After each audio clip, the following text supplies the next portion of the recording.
Hey guys, welcome back to Unstop biology. तो आज के वीडियो में हम जल्दी से जो फोर्थ चैप्टर है रिप्रोडक्टिव हेल्थ का in class 12th NCERT biology में वो कवर करेंगे। वैसे तो मतलब इतना ज़्यादा इम्पोर्टेंट नहीं है, बट कुछ इम्पोर्टेंट पॉइंट्स ज़रूर हैं और मैं नहीं चाहती कि मैं कोई भी ऐसा चैप्टर आपके लिए मिस करूं जो आपको थोड़ा सा भी काम आ सकता है। तो इसको हम बेसिकली आज के एक ही वीडियो में पूरा चैप्टर में जो भी सिर्फ इम्पोर्टेंट पॉइंट्स हैं वो डिस्कस करके खत्म कर देंगे, ठीक है।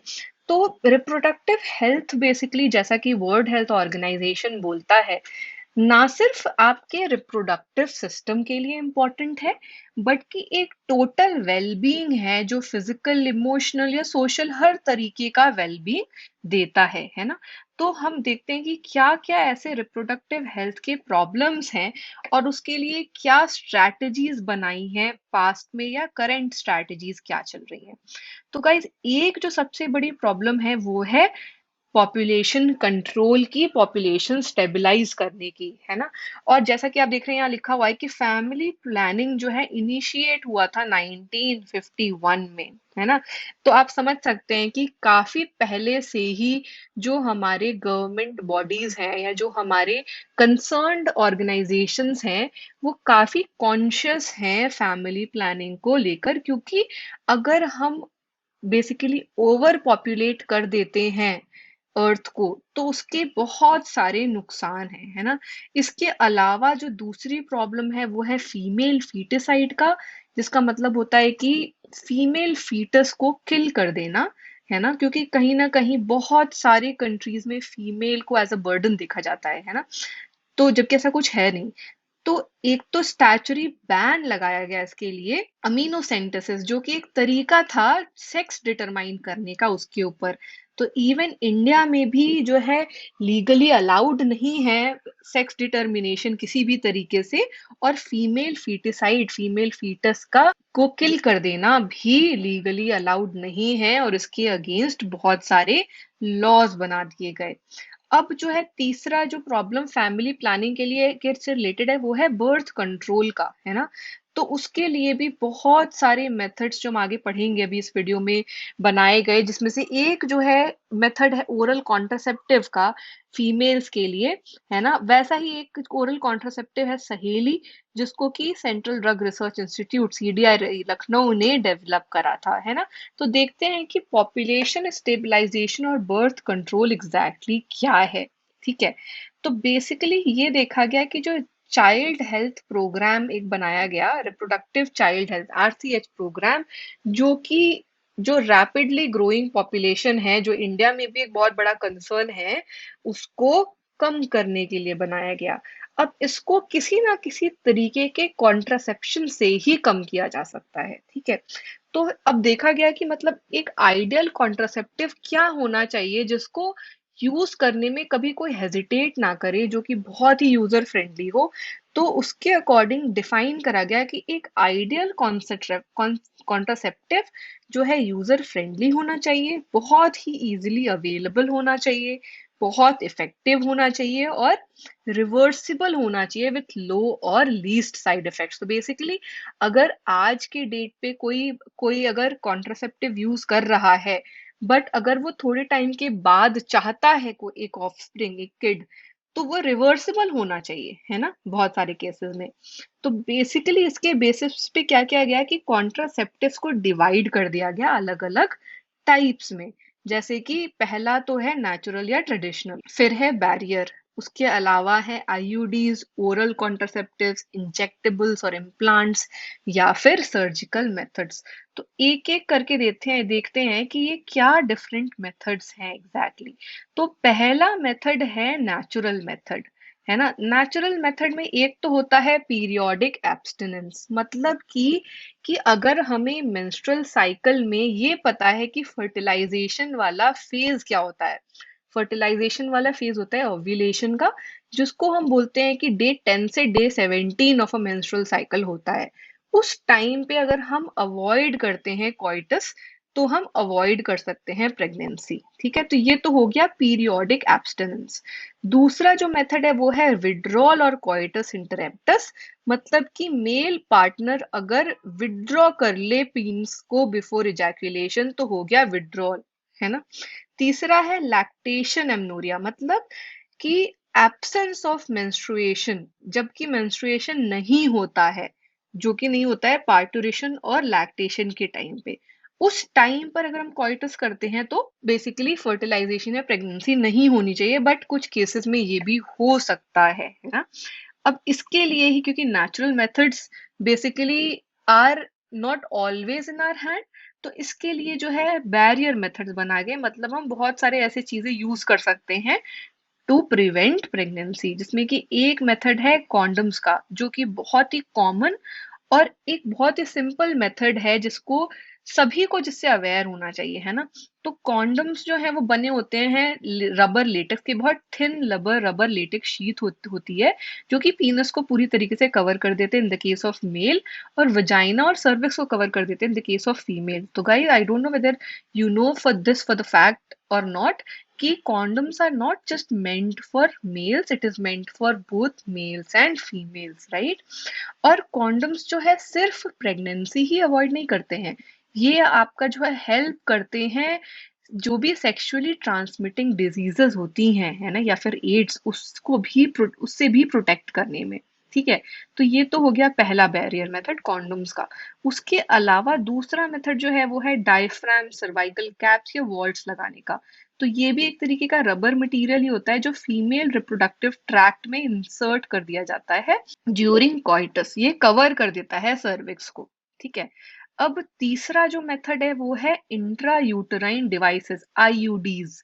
ये डिवाइसेस बेसिकली इंसर्ट कर दिए जाते हैं या तो डॉक्टर्स या तो एक्सपर्ट नर्सेस के थ्रू, और ये यूट्रस में वजाइना के थ्रू इंसर्ट कर दिए जाते हैं। अब ऐसे बहुत सारे तरीके के आईयूडीज होते हैं, जैसे नॉन मेडिकेटेड आईयूडीज, है ना, copper releasing IUDs, hormone releasing IUDs, और ये अगेन प्रिवेंट करते हैं किसी भी तरीके की प्रेगनेंसी। ठीक है, अब इसके अलावा अगर आप देखेंगे तो होता है ओरल कॉन्ट्रासेप्टिव, है ना। ओरल कॉन्ट्रासेप्टिव क्या होता है कि बेसिकली ऐसे कॉन्ट्रासेप्टिव्स जो कि मेडिसिन, जो कि टैबलेट्स के फॉर्म में हैं, जो ओरली लिए जा सकते हैं, और ये बेसिकली होते हैं बहुत कम डोजेस, या तो प्रोजेस्टोजेंस के या प्रोजेस्टोजन और एस्ट्रोजन के कॉम्बिनेशन में। इनको बेसिकली पिल्स के फॉर्म में आप खा सकते हैं, जिनको हम आई पिल्स भी बोलते हैं यूजुअली, जो मार्केट में अवेलेबल हैं। ठीक है, तो इनको या तो आप रेगुलर भी खा सकते हैं, और कभी कभी इनको आफ्टर कॉइटस, अगर आप में से अगर आपको ये प्रोबेबिलिटी लगती है that you can be pregnant, तो आप अवॉइड करने के लिए भी ले सकते हैं immediately after you have a coitus. अब नेक्स्ट जो है वो है इंजेक्शंस और इम्प्लांट्स। तो प्रोजेस्टोजेंस या तो अकेले या अगेन प्रोजेस्टोजन और एस्ट्रोजन के कॉम्बिनेशन में फीमेल्स को इंजेक्शंस के थ्रू भी देते हैं, या तो स्किन के अंदर इम्प्लांट कर देते हैं इसको, है ना। तो अगेन ये प्रिवेंट करता है फर्टिलाइजेशन और प्रेगनेंसी। इसके अलावा जो एक मेथड है वो है सर्जिकल मेथड, जिसको हम स्टेरिलाइजेशन भी बोलते हैं। गाइस, ये याद रखिए कि सर्जिकल मेथड्स उनको ही सजेस्ट किया जाता है हु ऑलरेडी हैव किड्स, और वो टर्मिनेट करना चाहते हैं कोई भी आगे प्रेगनेंसीज, मतलब जिनको भी किड्स नहीं है उनको सर्जिकल मेथड्स एडवाइस नहीं किया जाता है। ठीक है, तो दोनों केसेस में हो सकता है, मेल और फीमेल पार्टनर्स दोनों करवा सकते हैं ये। अगर मेल स्टेरिलाइजेशन है तो वैसेक्टोमी बोलते हैं, और अगर फीमेल स्टेरिलाइजेशन है तो ट्यूबेक्टोमी बोलते हैं। तो यहाँ पर जैसे आप डायग्राम में देख रहे हैं कि क्या क्या करा है कि जो वास डिफरेंस है ये, है ना, हमने पहले ह्यूमन रिप्रोडक्शन में पढ़ा था कि ये वास डिफरेंस है, ये हेल्प करता है स्पर्म को पहुंचाने में, है ना, स्पर्म के मूवमेंट में। तो इसको जो है टाई कर दिया जाता है और कट कर दिया जाता है, तो मूवमेंट इस स्पर्म का बंद हो जाएगा। वैसे ही फीमेल्स के केस में अगेन फैलोपियन ट्यूब बहुत इंपॉर्टेंट होता है, राइट, फर्टिलाइजेशन में। तो फैलोपियन ट्यूब्स को टाई करके कट कर दिया जाता है ना। तो ये एक तरीके से स्टेरिलाइजेशन हो गया मेल और फीमेल का। ठीक है, तो ये तो हो गए हमारे methods to prevent pregnancies, to prevent birth and to have birth control.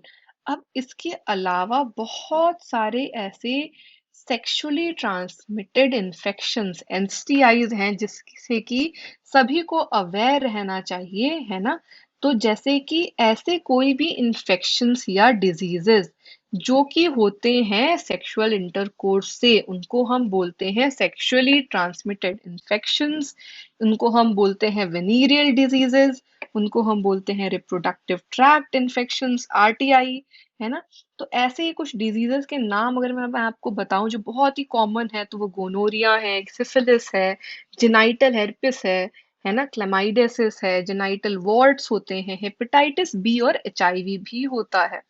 ये याद रखिए कि हेपेटाइटिस बी और एचआईवी के होने के और भी बहुत सारे रीजंस होते हैं, जैसे कि ब्लड ट्रांसफ्यूजन अगर आपने करवा लिया है और किसी इन्फेक्टेड पेशेंट का है ब्लड, है ना, जो ट्रांसफ्यूज हुआ है आपकी बॉडी में, या अगर आपने जो है इन्फेक्टेड नीडल यूज की है या सर्जिकल इंस्ट्रूमेंट्स यूज किए हैं तो भी हो सकता है, या इन्फेक्टेड मदर से फीटस या जो ऑफस्प्रिंग है उसको भी हो सकता है ना।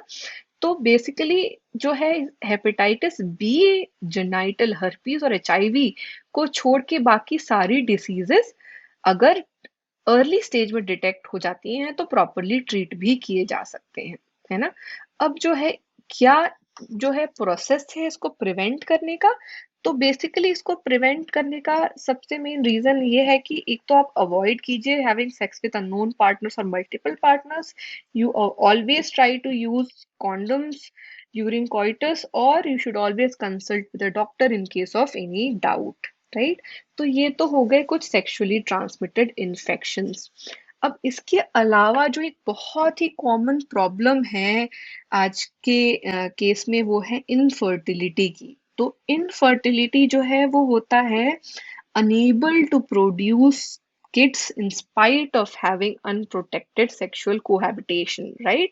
So in case of infertility, again there are various methods to have kids, right? So there are special techniques which are known as assisted reproductive technologies, ART।